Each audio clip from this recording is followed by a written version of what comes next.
हाय everyone, आज हम very important topic that is binary search के बारे में डिस्कस करेंगे। So first of all we should learn about linear search.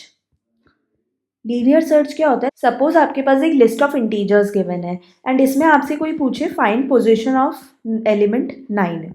Find position of element 9, तो आप क्या करेंगे? आप वन बाय वन हर इंडेक्स पर जाएंगे एंड चेक करेंगे कि 9 इस पोजीशन पे है या नहीं है। So we will start from 0। तो आप यहाँ चेक करोगे क्या यहाँ पर 9 है? नहीं। Then you will go to the next element.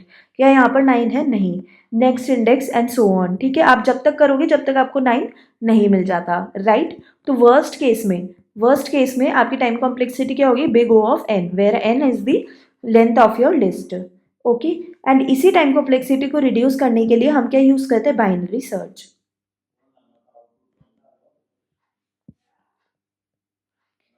Binary search में क्या होता है? सबसे पहली कंडीशन होनी चाहिए बाइनरी सर्च लगने के लिए कि your list should be sorted.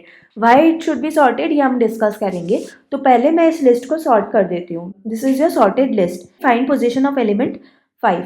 तो हम क्या करेंगे? हमें पता है कि हमारा एलिमेंट 5 जो है वो इसी सर्च स्पेस, मतलब इस पूरी लिस्ट के अंदर ही कहीं मिलेगा, राइट? तो मेरा जो सर्च स्पेस हो गया, जिस स्पेस में मुझे एलिमेंट को ढूंढना है, वो क्या हो गई? इस लोअर इंडेक्स से लेके हायर इंडेक्स तक, राइट? तो अगर लोअर इंडेक्स की वैल्यू क्या हो जाएगी मेरे पास 1 एंड हायर इंडेक्स की वैल्यू क्या हो जाएगी? 1 2 3 4 5 6 7 8 एलिमेंट्स है, तो हायर इंडेक्स की वैल्यू क्या हो जाएगी? 8, राइट? तो ये लोअर और हायर पॉइंटर्स क्या बता रहे हैं कि इस सर्च स्पेस के अंदर मुझे मेरे एलिमेंट को ढूंढना है। ओके, अब हम क्या करेंगे? एक मिड एलिमेंट निकाल लेंगे। मिड एलिमेंट क्या होगा? लोअर प्लस हायर का मिडल एलिमेंट। ओके, इस सर्च स्पेस का मिडल एलिमेंट वो क्या होगा? L plus H upon 2, that will become 4। Okay, because L की वैल्यू है 1 एंड H की वैल्यू है 8, it will come out as 4। ठीक है, तो हमको पता लगा कि मिडल एलिमेंट ये है 4। ठीक है, अब मुझे ढूंढना है find position of element 5 and जो मिडल पोजीशन पे एलिमेंट है वो क्या है? 4। That means 4 is less then 5, right? तो इसका मतलब क्या है कि 4 से पीछे जितने भी एलिमेंट्स हैं वो सारे क्या होंगे? 5 से छोटे होंगे, क्योंकि 4 भी 5 से छोटा है। तो उसके ऑब्वियस सी बात है, तो उसके पीछे वाले जो एलिमेंट्स हैं वो भी क्या होंगे? 5 से छोटे ही होंगे, राइट? वाई? बिकॉज हमारी एरे क्या थी? सॉर्टेड थी, इसलिए सॉर्टिंग करना बहुत ज़रूरी हो जाता है when you are doing binary search. तो आपका यहाँ पर आधा सर्च स्पेस तो खत्म ही हो जाता है, राइट? इसमें आपको 5 ढूंढने की अब ज़रूरत नहीं है। ओके, तो अब आपका लोअर इंडेक्स क्या बन जाएगा? लोअर इंडेक्स ये बन जाएगा। दैट मीन्स आपको सिर्फ इस सर्च स्पेस में ढूंढना है। अब पीछे की सर्च स्पेस में 5 को देखने की ज़रूरत नहीं है। ओके, अब आप फिर से मिड एलिमेंट निकालेंगे तो लोअर हो जाएगा 5 एंड हायर तो 8 ही रहा। तो यहाँ से वैल्यू क्या आ जाएगी आपकी? 6। ठीक है, अब आपका मिडल एलिमेंट क्या है? 6 है। ठीक है, अब मुझे पता है मिडल एलिमेंट पे वैल्यू क्या प्रेजेंट है? 6। तो 6 की वैल्यू जो है वो बड़ी है 5 से। दैट मीन्स मुझे 6 या 6 से आगे देखने की ज़रूरत नहीं है, क्योंकि अगर यही वैल्यू 5 से बड़ी है तो ऑब्वियस सी बात है इसके आगे जो एलिमेंट्स प्रेजेंट होंगे वो भी क्या होंगे? 6 से बड़े होंगे, वो भी क्या होंगे? 5 से बड़े होंगे, बिकॉज ये एरे क्या है? सॉर्टेड है। ठीक है, तो अब मुझे ये वाला सर्च स्पेस भी हटा देना चाहिए और मेरा एच क्या बन जाएगा? अब मेरे को क्या, मेरा सर्च स्पेस क्या बना? सिर्फ इतना सा, तो मेरा एच क्या हो जाएगा? ये हो जाएगा। अब एल और एच बराबर है तो मिड की वैल्यू क्या आ जाएगी? एल भी 5 है, एच भी 5 है, upon 2 that will come as 5। And yes, my middle position पे जो एलिमेंट है वो 5 के बराबर है, तो I will return this index 5। Okay, so this is called as binary search. अब हम इसमें इसकी टाइम कॉम्प्लेक्सिटी देखते हैं। ठीक है, इसमें टाइम कॉम्प्लेक्सिटी कैसे निकालेंगे? इनिशियली आपका सर्च स्पेस क्या था? Total n। ठीक है, उसके बाद सर्च स्पेस आधा में डिवाइड हो गया, राइट? क्योंकि हमने मिड निकाला और मिड का एक पार्ट हमने नेग्लेक्ट कर दिया, तो सर्च स्पेस क्या हो गया आपका? आधा हो जाता है।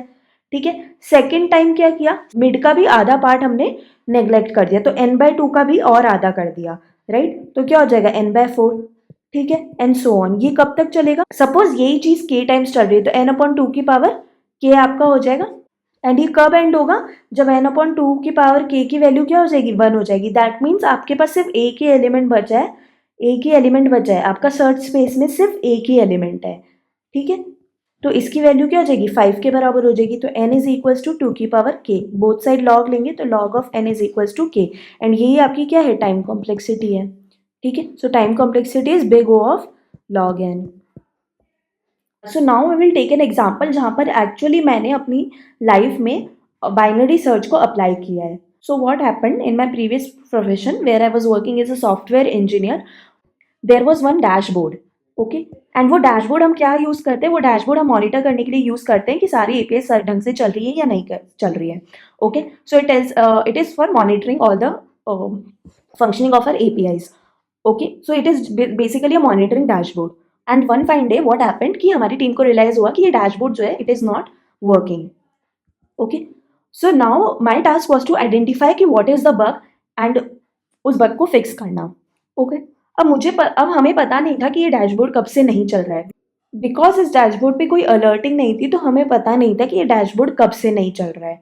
राइट. एंड मुझे देखना था कि यार ये कौन सा हमने चेंज पुश किया है जिसकी वजह से ये डैशबोर्ड डाउन हुआ है. राइट. तो मैं हमारी गिट रेपोजिटरी पे गई, उस पर बहुत सारे कमिट्स थे. कमिट्स मतलब बहुत सारे चेंजेस थे. तो commit ID 1, commit ID 2 and so on. Right, there were many commits. ठीक है. अब मुझे पास्ट 1-2 महीने के कमिट्स देखने थे क्योंकि हमें पता नहीं है ये डैशबोर्ड कब से डाउन है. राइट. तो मैं पास्ट 1-2 महीने के कमिट्स में सर्च करती हूँ कि कौन सा ऐसा चेंज हुआ है कि जिसकी वजह से डैशबोर्ड बंद हो गया था. तो सपोज यहाँ पर कोई एक चेंज था जिसकी वजह से डैशबोर्ड बंद हुआ है. राइट. तो इस चेंज से पहले मेरा डैशबोर्ड क्या चल रहा होगा? यस. क्योंकि इसी चेंज के बाद बग इंट्रोड्यूस हुआ है. राइट. तो यहाँ पर बग है तो इसके पहले जितने भी कमिट्स होंगे उसके पहले मेरा डैशबोर्ड क्या होगा? चल रहा होगा. तो कंडीशन क्या होनी चाहिए? यस. कंडीशन का रिजल्ट क्या आना चाहिए? यस. एंड ये बग इंट्रोड्यूस होने के बाद सारे कमिट्स के लिए डैशबोर्ड क्या होगा? नॉन वर्किंग होगा. तो यहाँ पर हमारा रिजल्ट क्या आना चाहिए? नो. राइट. तो यहाँ पर आपको दिख रहा है कि आपका जो सर्च स्पेस है वो 2 भाग में बट रहा है. Right. It is getting divided into 2 parts and that means you have to use binary search. Okay. And इसको एक्चुअली सॉल्व करने के लिए आई यूज बाइनरी सर्च. मैंने सबसे पहले मिडल एलिमेंट को चेक किया एंड उस पर में मुझे बग मिला एंड उसके बेस पे उस पर मुझे बग मिला या नहीं मिला उसके बेस पे मैंने अपने सर्च स्पेस को हाफ एंड हाफ में डिवाइड किया. And within 3 to 4 checks I was able to find कि which commit was that particular commit जिससे bug introduce हुआ था. So yes, binary search is very useful. Okay. अब हम इसका कोड देखते हैं. तो ये आपका पूरा सर्च स्पेस था एंड सर्च स्पेस 2 चीज़ों से डिफाइन हो रहा था, L and R. L denotes left position and R denotes the right position. Right. तो स्टार्टिंग में सर्च स्पेस की वैल्यू क्या थी? इनिशियल L किससे L डिनोट कर रहा था स्टार्टिंग पोजीशन सर्च स्पेस की एंड R डिनोट कर रहा था ending position of your search space. तो N क्या R क्या हो जाएगा? N-1 where N is the length of list. Okay. And एक होगी हमारे पास टारगेट वैल्यू जिस वैल्यू की पोजीशन हमको ढूंढनी है. ओके. तो हम एक वाइल लूप चलाते हैं. इस वाइल लूप के अंदर हम क्या कंडीशन लिखेंगे? लेट अस सी लेटर. तो ये वाइल लूप के अंदर क्या होगा? हम पहले मिड एलिमेंट निकालते हैं. राइट. लेफ्ट और राइट से हमने क्या निकाला था? Mid element. तो मिड एलिमेंट निकालने का एक तरीका तो ये है कि आप लिख दो L+R/2. तो ये जो तरीका ये एफिशिएंट नहीं है. बाय कि हो सकता है L+R करने से आपकी जो ये वैल्यू है ये आपके डेटा टाइप की रेंज से बाहर चली जाए. ओके. तो इसको एफिशिएंटली लिखने का तरीका क्या है? L+R-L/2. मैथमेटिकली ये और L+R/2 सेम बात है but in computer science it is different. Okay. आपने मिड वैल्यू निकाल ली. अब क्या कर रहे थे आप बार बार मिड वैल्यू पे जो एलिमेंट प्रेजेंट है आपके एरे में उसको आपके टारगेट से कंपेयर कर रहे थे.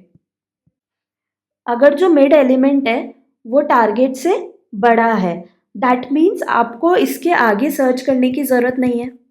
ठीक है. तो आपका सर्च स्पेस यहाँ पर क्या हो जाता है? आधा हो जाता है. एंड आप राइट को किससे अपडेट कर देते हो? राइट को आप मिड के पहले ले आते हो. राइट. यही हमने किया था ऊपर. तो हम क्या करेंगे इस केस में? क्या करेंगे इस कंडीशन में? हम हमारे राइट को किससे अपडेट कर देंगे? mid-1 से. Okay. Another condition is else if array of mid is less then target. अगर आपकी टारगेट वैल्यू बड़ी है आपके मिडल एलिमेंट से. ठीक है. अगर आपका मिडल एलिमेंट यहाँ था.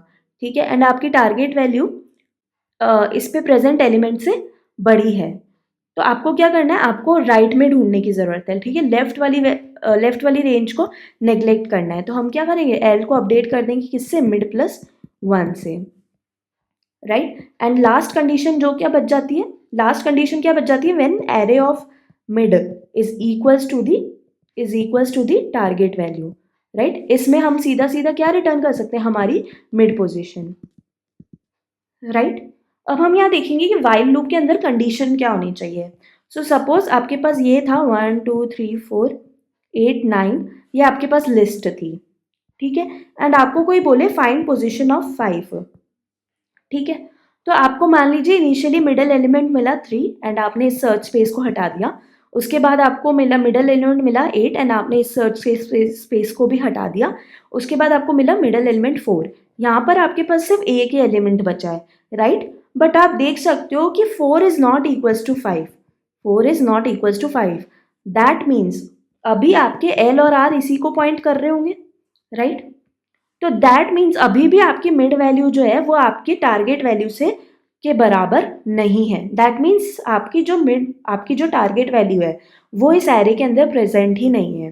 ये जो टारगेट वैल्यू है वो किससे बड़ी आ रही है, एरे ऑफ मिड से, मतलब कि हमें ढूंढना है 5 एंड वो किससे बड़ा है, 4 से। तो ये कौन सी कंडीशन हो गई, ये सेकंड वाली कंडीशन हो गई।